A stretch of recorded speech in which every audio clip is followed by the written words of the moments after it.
मी अतुल खोब्रागडे, युवा ग्रॅज्युएट फोरमचा सदस्य आहे मी आणि या ठिकाणी पदवीधर मतदारसंघाची पत्रकार परिषद असल्यामुळे मी या ठिकाणी उपस्थित आहे. आज आपण इथे पत्रकार परिषद घेतली, तर आपण युवांना कशा प्रकारे ते प्रोत्साहित करणार आहात निवडणुकीमध्ये येण्याकरिता किंवा आपले कॅन्डिडेट कसे निवडून आणण्याचे हे आपण इथे घेतलेलं.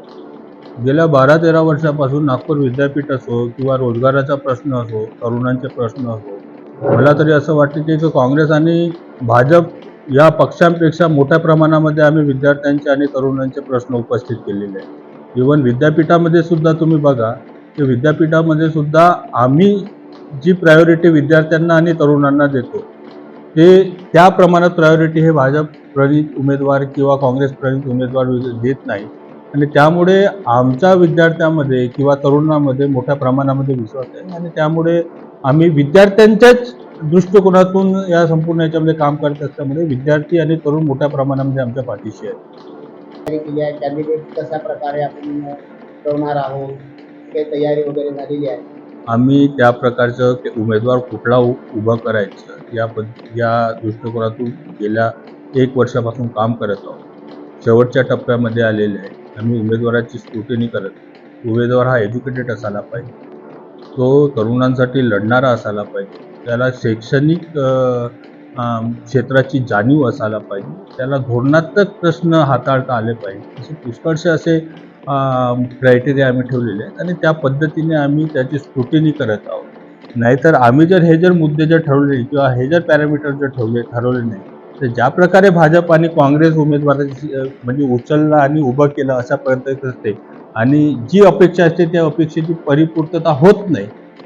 ते त्या उमेदवाराकडून निवडून आल्यानंतर सुद्धा त्या क्षेत्रामध्ये जो काम करेल त्याच्या मागचा उद्देश म्हणजे कारणच हे असतो की त्याला त्या क्षेत्राबद्दल नॉलेज नसतो किंवा जाणीव नसतो. त्याच्यामुळे आम्ही हरलो तरी चालेल किंवा जिंकलो तरी चालेल, पण तो उमेदवार जो आहे तो उमेदवार स्ट्रॉंग असायला पाहिजे. जर हरला तर तो रस्त्यावरती उतरून तरुणांच्या आणि विद्यार्थ्यांच्या प्रश्नासाठी लढणारा पाहिजे आणि जिंकला तर सभागृहामध्ये जाऊन तो तरुणांच्या आणि विद्यार्थ्यांच्या प्रश्नासाठी लढणारा पाहिजे. अशा प्रकारचा आम्ही उमेदवार या ठिकाणी उभं करणार. काँग्रेस भाजपतर्फे तयारी सुरू झालेली आहे, हो, तर अशा प्रकारे आपण काय करत आहात की जेणेकरून वोटर्स जे आहे पदवीधर मतदारसंघाचे आपल्याकडे आकर्षित होतील. आम्ही मागच्या वर्षी सुद्धा त्याच पद्धतीने काम केलेलं आहे, यावेळेस सुद्धा त्याच पद्धतीने काम करणार. आमचं म्हटलं मी की आमचं संघटन 6 जिल्ह्यामध्ये प्रस्त आहे. प्रत्येक तालुक्यामध्ये आमचे कार्यकर्ते आहेत. आम्ही ते संपूर्ण जो स्ट्रक्चर आहे तो आम्ही ॲक्टिव्ह केलेला आहे.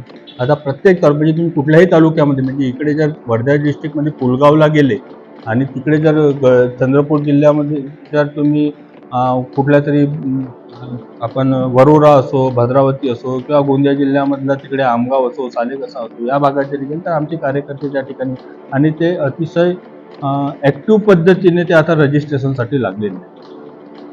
आपण ग्रॅज्युएट मतदारसंघातून निवडून गेलेले ते आमदार आहेत ते तर राजनीतीच करताना दिसतात. आमचा तोच उद्देश आहे ना, आम्ही निवडणुकीमध्ये यासाठीच उतरलेलो आहोत की हे जे क्षेत्र आहेत शिक्षक मतदारसंघामधून निवडून गेलेला जो उमेदवार आहे त्याने शिक्षणाच्या हक्कासाठी आणि अधिकारासाठी लढायला पाहिजे, शिक्षकांच्या हक्कासाठी लढायला पाहिजे. पण असं होताना दिसत नाही. काँग्रेसमधून निवडून गेलेला माणूस हा काँग्रेसच्या हक्कासाठी अधिकारासाठी लढतो आणि भाजपमधून निवडून गेलेला माणूस हा भाजपच्या हक्कासाठी आणि अधिकारासाठी लढतो.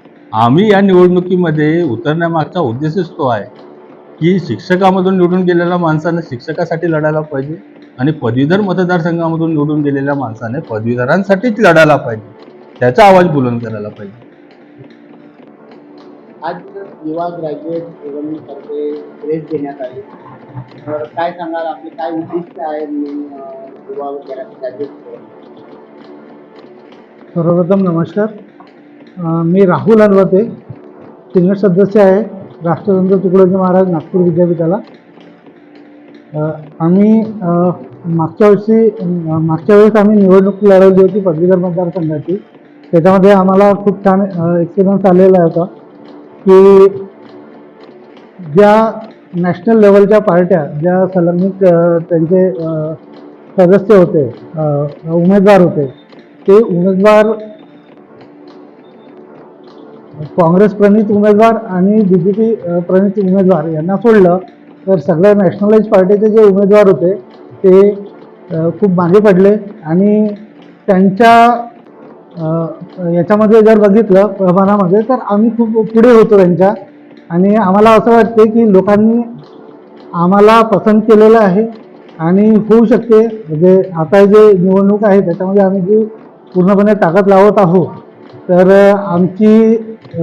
आमचा विजय जो आहे तो मुद्दे हे पूर्ण विद्यार्थ्यांशी संबंधितच आहे. सर्वप्रथम आम्ही शैक्षणिक मुद्दे तर आम्ही घेतोच आहे.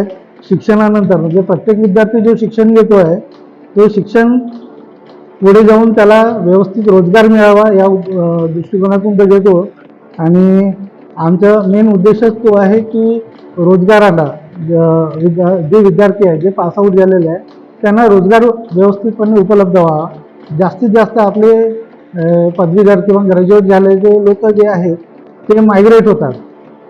प्रत्येक विद्यार्थी हा बघतो की माझे व्यवस्थित एज्युकेशन झालं की मी पुण्याला गेलो पाहिजे किंवा बँगलोरला गेलो पाहिजे किंवा दिल्लीला गेलो पाहिजे, मोठ्या सिटीमध्ये गेलो पाहिजे, जेणेकरून त्याला जास्तीत चांगल्या प्रकारे त्याला रोजगार उपलब्ध व्हावा.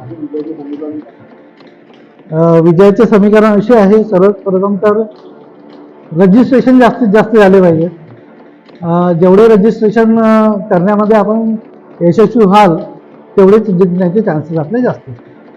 काय वाटतं आपल्याला की नॅशनल पार्टीचे उमेदवार राहतात ते काम करत नाही विद्यार्थ्यांकरता असा आपला आरोप? नाही, आरोप आम्ही म्हणू शकत नाही, ते आपापल्या पद्धतीने करतात. आता ते किती प्रमाणात त्यांना प्रिफरन्स देतात याच्यावर ते डिपेंड असतं.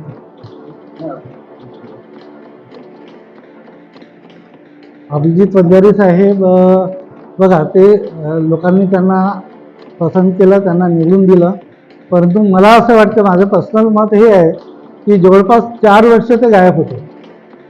जवळपास 4 वर्ष ते कुठेच दिसले नाही. आणि जेव्हा निवडणूक येतात तर निवडणुकीच्या निवडणुकीला पाहूनच ते पुढे आले आणि आता सध्या ते दिसायला लागलेलं आहे. जवळपास 4 वर्ष ते दिसले नाही.